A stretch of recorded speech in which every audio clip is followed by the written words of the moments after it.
No, I'm not Dr. Seuss, although I've been told we look alike. Every Who down in Whoville liked Christmas a lot. But the Grinch, who lived just north of Whoville, did not!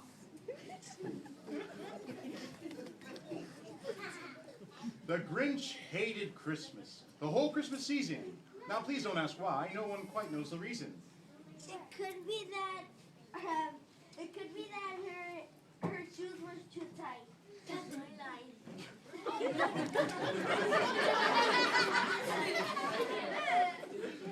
Do it again. It could be. Head. It could be perhaps that. It could be that his head was not screwed on just right. We got a lot of ham actors here. It could be perhaps his shoes are too tight. But I think the most likely reason of all could be that his heart is two sizes too small. But whatever the reason, his heart or his shoes, he stood there on Christmas Eve, hating the Who's. Are you hating the Who's right now? Show them you're hating the Who's. Staring down from his grave with a sour, grinchy frown at the warm lighted windows below in their town, for he knew every Who down in Whoville beneath was busy now hanging a mistletoe wreath. I'm sorry, what'd you say? Stop it! He snarled with a sneer. Tomorrow's Christmas, it's practically here. Then he growled with his Grinch fingers nervously drumming.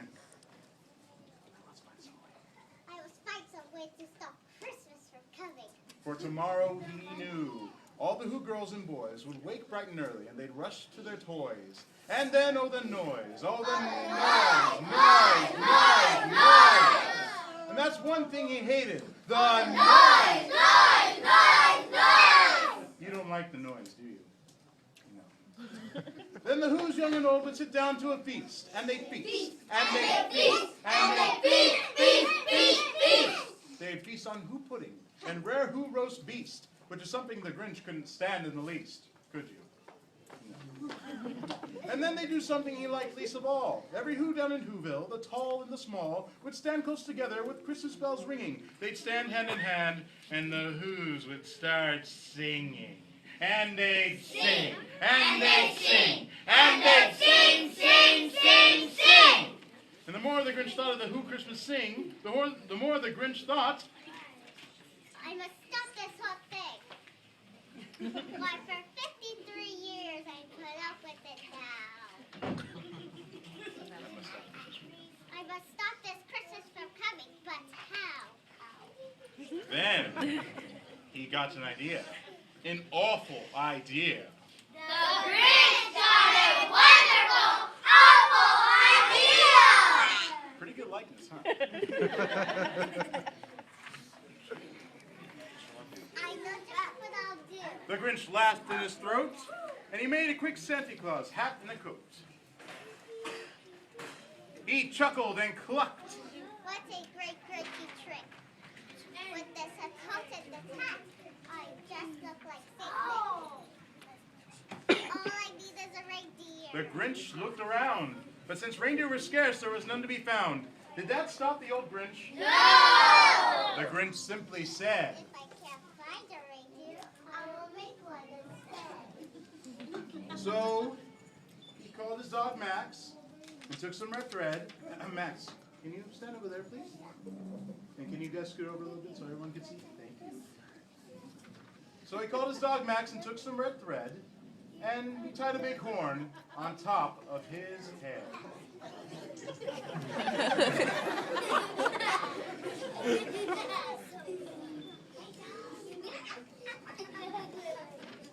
Then he loaded some bags and some old empty sacks on a ramshackle sleigh, and he hitched up old Max. The Grinch said, and the sleigh started down to the homes where the Who's lay a snooze in their towns. All their windows were dark, the quiet snow filled the air. All the Who's were all dreaming sweet dreams without care.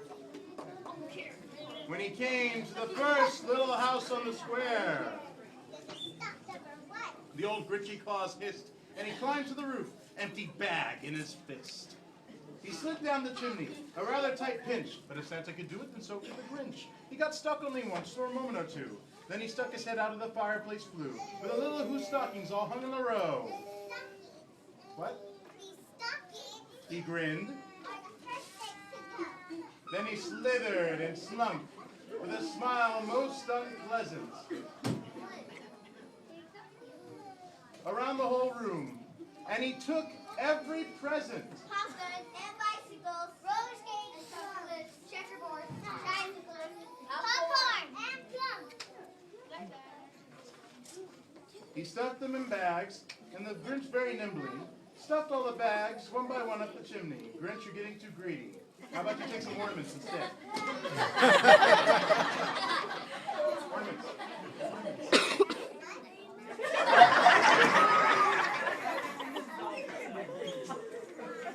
Thank you, Max. Then he slunk to the icebox, and he took the Who's feast.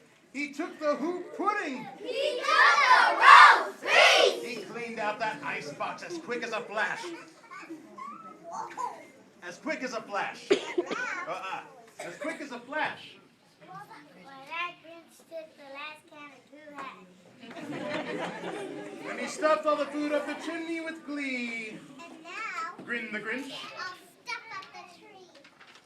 The Grinch grabbed the tree and started. Please don't grab that tree. The Grinch grabbed the invisible fake tree and started to shove when he heard a small sound like the coo of a dove. The Grinch turned around and saw small Who, little Cindy Lou Who was no more than 2. The Grinch had been caught by this tiny Who daughter who'd got out of bed for a cup of cold water. She stared at the Grinch and said, "Santa Claus." Santa Claus, why? Why are you taking our Christmas tree? Why? But you know, that Grinch was so smart and so slick, he thought up a lie, and he thought it up quick. Why, my sweet little dog? The fake Santa Claus lied.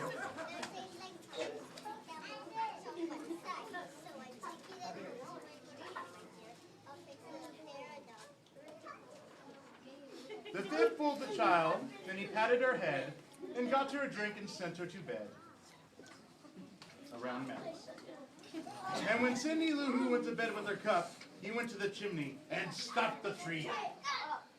The last thing he took was a log for the fire. Oh, yes, and he went up the chimney himself, the old liar. All the walls he left nothing but some hooks and some wire. And the one speck of food that he left in the house was a crumb that was even too small for a mouse.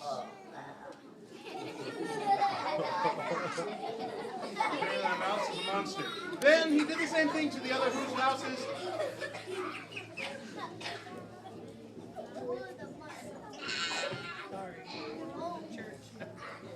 Then he did the same thing to the other Who's houses, leaving crumbs much too small for the other Who's mouses. There's a quarter past dawn. All the Who's were still abed, all the Who's still snooze when he packed up his sled. Packed it up with their presents, the ribbons, the wrappings, the tags, the tinsel, the trimmings, the trappings. 3,000 feet up. Max got lost. 3,000 feet up the side of Mount Crumpet. He rode with his load to the tip top to dump it.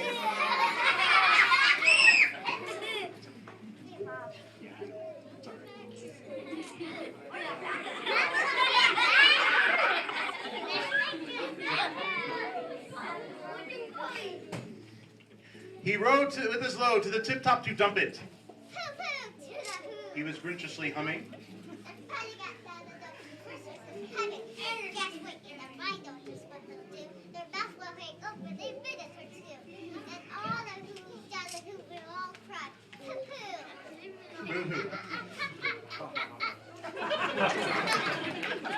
Grinch, the audience is that way.